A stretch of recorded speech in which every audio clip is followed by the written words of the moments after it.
Lilith, ये बंगला छोड़ो और अपने पुराने काम पर लौट आओ, समझी तुम?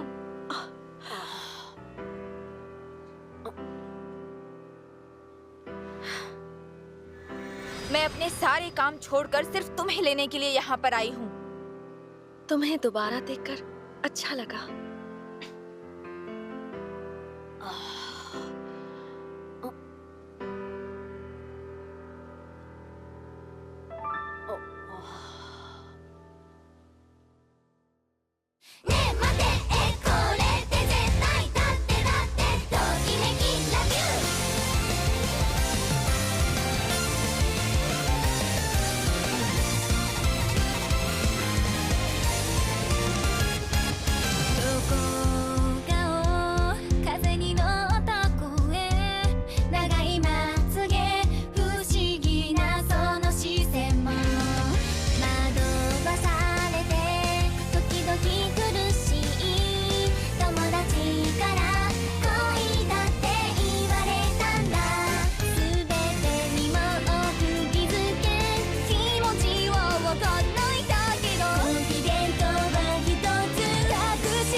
यह है नात्सुमे नाकाशिमा।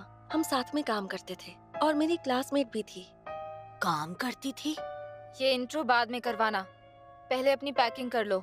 ऐसे मत बोलो। तुम्हें यहाँ देखकर छोटे मालिक और मैं हम दोनों हैरान हैं। पहले पूरी बात क्या है वो तो समझाओ। मेरा लेटर पढ़ा नहीं क्या?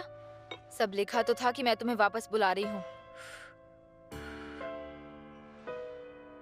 और मैंने जवाब भी दिया था कि मैं नहीं लौट सकती। मैं वो सब कुछ नहीं जानती। ये बच्चा तुम्हारा मालिक है, इसके पास तुम्हें देने के लिए पैसे कहाँ होंगे? पहले तो मैंने सिर्फ अफवाह सुनी थी, लेकिन अब मुझे सब कुछ साफ साफ दिखाई दे रहा है। यहाँ रहने का कोई मतलब नहीं है। इस बंगले में पैसे नहीं, सिर्फ परेशानियाँ हैं। देखो लिलिथ, मेरे साथ वापस चलो। बिल्कुल नहीं। तुम भूल गई इस बंगले का मालिक मैं हूँ और लिलिथ मेरी फैमिली मेंबर है। तुम इसे यहाँ से प्लीज अपने साथ मत लेके जाओ। बात सिर्फ इतनी ही नहीं है। मुझे आखिरकार एहसास हुआ है कि लिलिथ मेरे लिए कितनी स्पेशल है। इसने तो मुझे अभी तक अपनी फीलिंग्स भी नहीं बताई। सच में ये तो सिर्फ एक छोटा बच्चा ही है। इतना छोटा बच्चा घर का मालिक कैसे बन सकता है? जो भी कारण हो, यहाँ रुकने का कोई मतलब नहीं है, ये तो साफ है। तो इसी में तुम्हारी भलाई है कि तुम चुपचाप मेरे साथ घर वापस चलो। मेरी बात तुम्हें समझ में आ रही है कि नहीं? अगर ये पुराने काम पर आएगी तो इसे अच्छे पैसे मिलेंगे, क्योंकि हमारे वहाँ के मालिक बहुत पैसे वाले हैं। हमारा बंगला इस काल कोठरी से तो बहुत ही अच्छा है और आगे इसके फ्यूचर के लिए भी यही सही रहेगा। और वो सब छोड़ो, ये मुझे अकेला छोड़कर यहाँ रह भी नहीं सकती। मैं यहाँ हूँ क्योंकि मैं खुद यहाँ रहना चाहती हूँ। मैंने तुमसे पहले भी कहा कि मैं तुम्हारे साथ नहीं आ सकती। तुम्हें चाहे जितने खत भेजने हो भेज दो, मैं अपना मन नहीं बदलने वाली। लिलिथ, इतनी दूर यहाँ तक आने के लिए शुक्रिया, लेकिन प्लीज यहाँ से चली जाओ। मगर ऐसा क्यों? मैं तुम्हें इस बच्चे से कहीं ज्यादा अच्छे से जानती हूँ। जब से तुम गई हो तुम्हारे बारे में सोच रही हूँ। तुम्हारी परवाह इसलिए तुम्हें खत लिखा था। मुझे समझ नहीं आ रहा है तुम मेरे सामने इस छोटे बच्चे को क्यों चुन रही हो? छोटा बच्चा? तुम गलत कर रही हो। तुम्हें छोटे मालिक को इस तरह बुलाने का हक नहीं है। चलो मैं भी देख लूंगी कि ये बंगला और ये तुम्हारा छोटा मालिक क्या वाकई लायक है। मैं कुछ दिन यहाँ रुककर देखने वाली हूँ कि तुम लायक हो या नहीं। मुझे भी तो पता चले तुम में क्या खासियत है। चलो पहले पढ़ाई से शुरू करते हैं। देखते हैं क्या तुम में वो नॉलेज और सेंसिबिलिटी है जो एक मालिक में होनी चाहिए।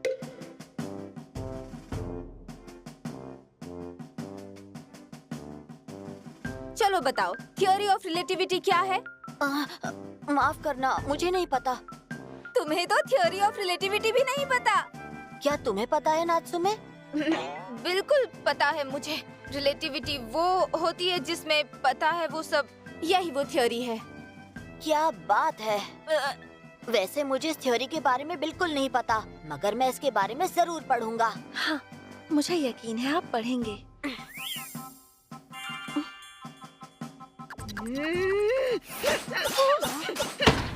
पढ़ लोगे और पढ़ाकू हो, इसका ये मतलब नहीं कि तुम इसके मालिक बनने के लायक हो। सबसे जरूरी और अहम चीज है ढेर सारा पैसा। पैसा? हाँ बिल्कुल। है तुम्हारे पास? मेरे पास पैसे तो नहीं है।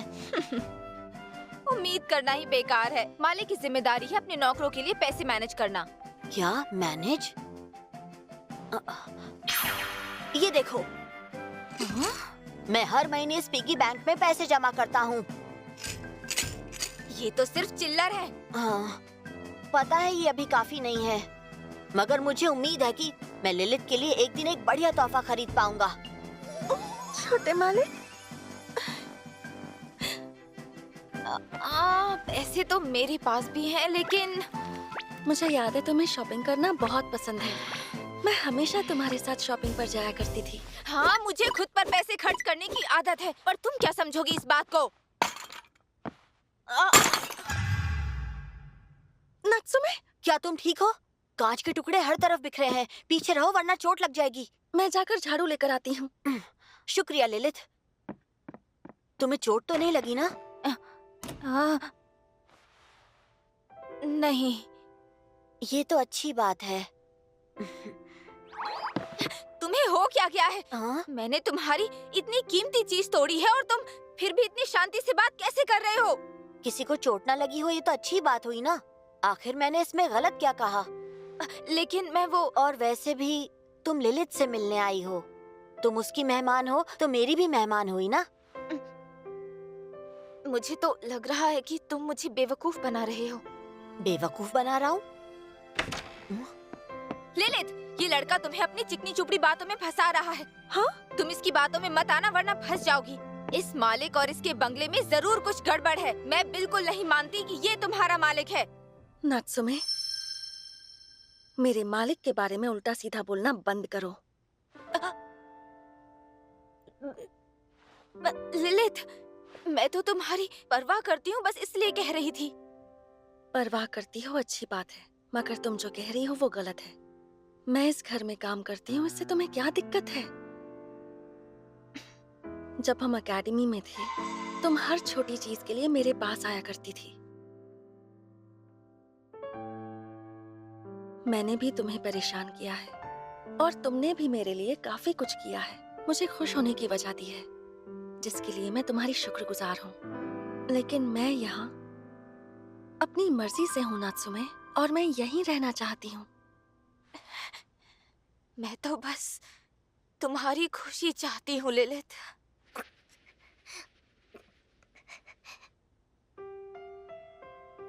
हर किसी का इजहार करने का तरीका अलग होता है यूरी। कुछ लोग जानबूझकर गुस्सैल बर्ताव करते हैं क्योंकि वो हर किसी से अपने प्यार का इजहार नहीं कर पाते। मगर कोई ऐसा क्यों करेगा भला? क्योंकि ये एक ऐसा सीक्रेट है जो हम इंसानों के दिल में बसा है यूरी। क्या ये बात पॉसिबल है कि तुम लिलित से प्यार करती हो नात्सुमे? क्या बकवास कर रहे हो? बिल्कुल भी नहीं, हरगिज़ नहीं, ऐसा नहीं हो सकता। क्या तुम्हें यकीन है? तुम इतनी दूर लिलित की खातिर आई हो क्योंकि तुम्हें इसकी बहुत परवाह है। जो भी कारण हो, यहाँ रुकने का कोई मतलब नहीं है, ये तो साफ है। मैं तुम्हें इस बच्चे से कहीं ज्यादा अच्छे से जानती हूँ। जब से गई हूँ तुम्हारे बारे में ही सोचती हूँ। मैं तो बस तुम्हारी खुशी चाहती हूँ लिलित। ये लिलित के लिए तुम्हारा प्यार नहीं है तो क्या है? क्या? मैं लिलित से बहुत प्यार करता हूँ, इसलिए मैं चाहता हूँ कि वो यहीं पर रहे। क्या? तुम भी इसे अपने पास बुला रही हो क्योंकि तुम भी इससे प्यार करती हो। ये क्या बोल रहे हो? तुम ऐसी बात कैसे कह सकते हो? उम्र में इतने छोटे हो फिर भी ऐसी बातें करते हो, मुझे शर्मिंदा कर रहे हो। अपने दिल की बात बताना शर्मिंदा करना होता है?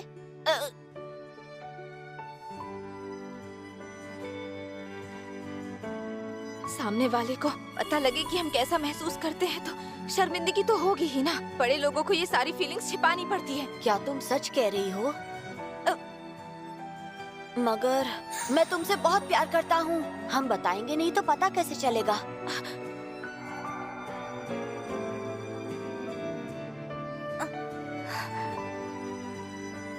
सही कहा तुमने। मैं लिलित को पसंद करती हूँ।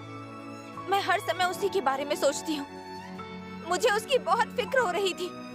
यही सोच रही थी कि उसका बंगला कैसा होगा, उसका मालिक कैसा होगा, उसकी जिंदगी कैसी होगी, वो खुश है भी या नहीं। इसलिए मैं इसके लिए यहाँ इतनी दूर आई हूँ। नात्सुमे, मुझे माफ करना, मेरी वजह से तुम्हें परेशानी हुई, पर तुम्हारा बहुत बहुत शुक्रिया। पर लिलित, लेकिन मैं अभी तुम्हारे साथ नहीं आ सकती, माफ कर दो। देखो, प्यार का इजहार करके कोई फायदा नहीं है। तुमने मुझे अपनी बातों में उलझा दिया।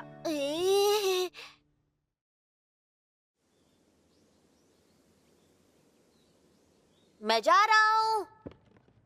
संभल कर जाइएगा छोटे मालिक।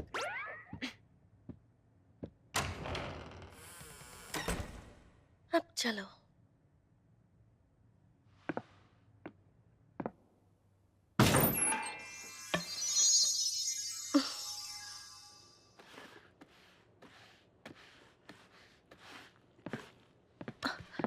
नात्सुमे, तुम यहाँ मेरी मेहमान हो, तुम्हें हेल्प करने की कोई जरूरत नहीं है।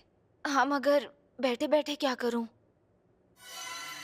हमारे बंगले में तो साफ सफाई के लिए इतने सारे नौकर थे। हम सबको बस एक एक काम दिया जाता था और बस वही करना होता था। पूरे घर की जिम्मेदारी हमारे सर पर नहीं थी और हम जल्दी फ्री हो जाते थे। ठीक है, देखते हैं लिलित से किस तरह की मजदूरी करवाई जा रही है। ये बंगला भले ही छोटा हो, मगर काफी बड़ा एरिया कवर करना है। अकेले करना काफी मुश्किल होता होगा। ये सब करने की जरूरत नहीं है, प्लीज तुम रिलैक्स करो। अच्छा, ठीक है।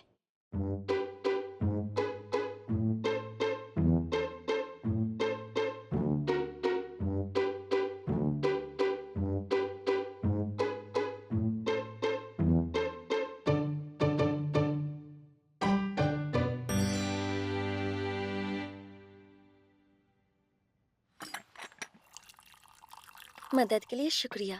अब चलो चाय पीते हैं। पर मैंने तो कुछ किया भी नहीं है। तुम्हारी हालत खराब नहीं हो रही? हाँ? तुम्हें जरा भी थकान नहीं होती क्या? स्ट्रेस नहीं होता? तुम्हें नहीं लगता तुम्हें थोड़ी देर के लिए ब्रेक लेना चाहिए? बिल्कुल नहीं, घर पर सिर्फ छोटे मालिक ही तो है, कोई ज्यादा काम नहीं है। लिलित बहुत ही मेहनती लड़की है। मेरा ख्याल है कि उसे ये सब काम बिल्कुल ज्यादा नहीं लगते। छोटे मालिक के घर वापस आने का टाइम हो गया है, मुझे तैयारी करनी होगी। अरे लेकिन तुमने थोड़ा भी आराम नहीं किया है। सारी समस्या की जड़ मैं घर आ गया। यही है। वेलकम होम छोटे मालिक। हाँ, आपके कपड़े तो गीले हो गए हैं। क्या आप भागकर आए हैं? हाँ, तुम्हें देखने के लिए वेट नहीं कर सकता था। मगर इस तरह भागकर आने की क्या जरूरत थी? आप बहुत थक गए होंगे ना? बात यह है कि मैं पूरे दिन क्लास में तुम्हारे बारे में ही सोच रहा था कि घर की सफाई करके तुम थक गई होगी और इस समय तुम क्या कर रही होगी। इतना कुछ दिमाग में चल रहा था कि खुद को भागकर आने से मैं रोक नहीं पाया। मैं तुम्हें आज भी बहुत चाहता हूँ। ये लड़का फिर से ऐसी चिकनी चुपड़ी बातें करके लिलित को शर्मिंदा कर रहा है। कोई जवाब देना चाहे भी तो क्या देगा, खास तौर पर जब कोई लड़का उम्र में इतना छोटा हो।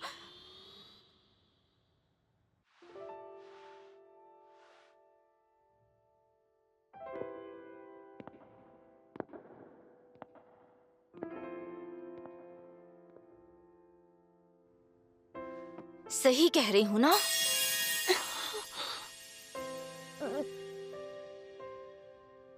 अगर आप ऐसे भागते हुए आएंगे और कहीं फिसल गए या आपको चोट लग गई तो प्लीज आराम से चलते हुए घर आना ताकि मैं फिर परेशान ना हूँ। तो ये बात है, ठीक है। कैसी हो तुम नात्सुमे? Welcome home. नात्सुमे, क्या हो गया?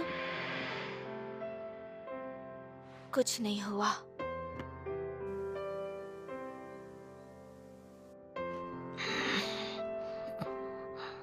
पहली बार मैंने लिलित को ऐसे देखा है। लिलित, मैं खाना बनाने में हेल्प करना चाहता हूँ। थैंक यू छोटे मालिक, लेकिन खाना ऑलमोस्ट बन गया है तो परेशान मत होइए। ठीक है।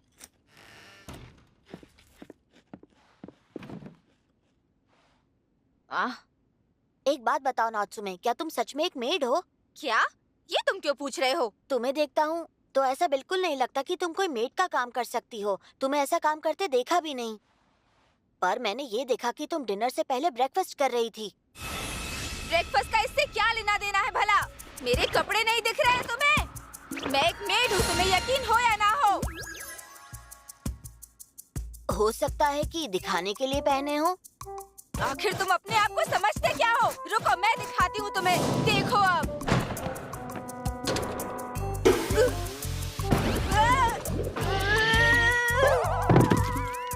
अभी जो मैंने किया उसे भूल जाओ, बाद में दिखाऊंगी।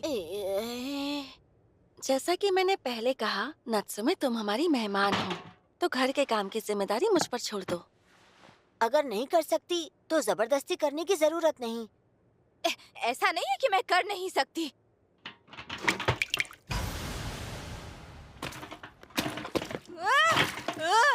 हाँ?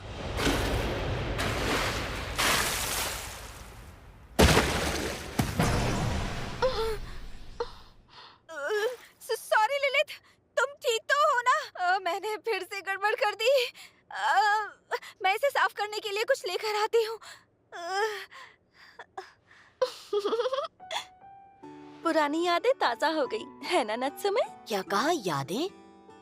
हाँ, ये हर बार काम करते वक्त गड़बड़ करती थी, हमेशा कुछ गिरा देती थी, ये काम बिगाड़ देती थी और मैं उसे ठीक करती थी।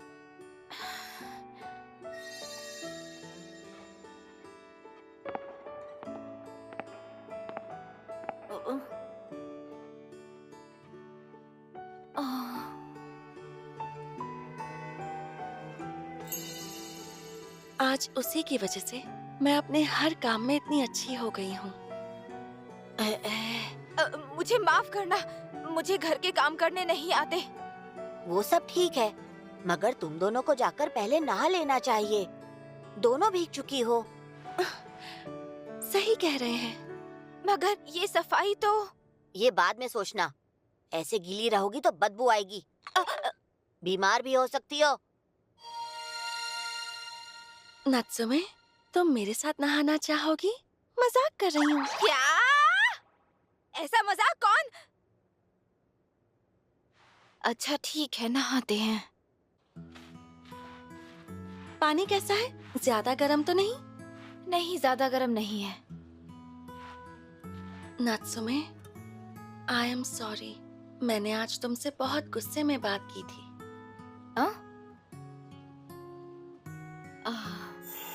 मेरे छोटे मालिक के बारे में ऐसी बातें करना बंद करो। नहीं, गलती मेरी थी। मुझे ऐसा नहीं कहना चाहिए था। सच कहूँ तो आज जब मैंने तुम्हें यहाँ देखा तो मुझे बहुत खुशी हुई। हाँ?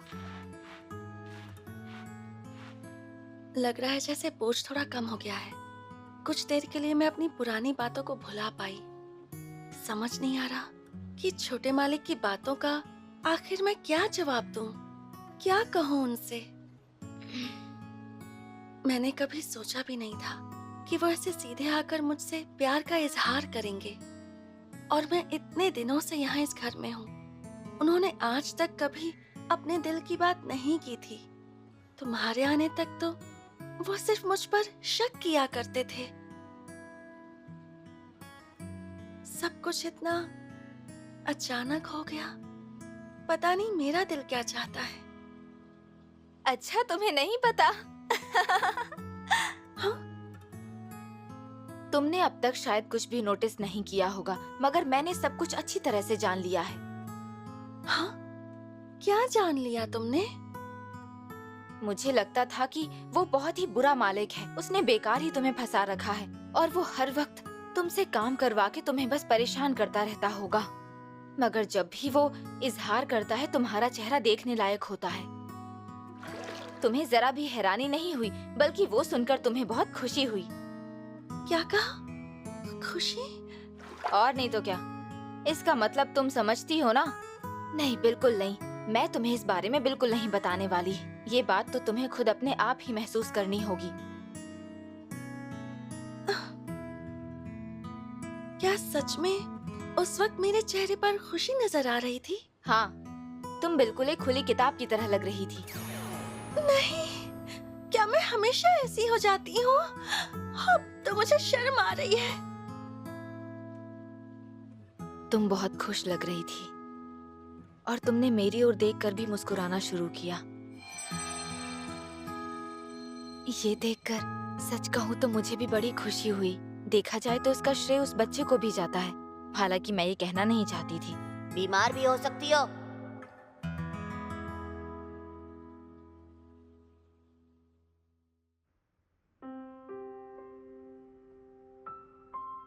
तुम दोनों इतने समय बाथरूम में क्या बातें कर रही थी, बताओ मुझे। बड़ों वाली बातें थी छोटे मालिक। क्या?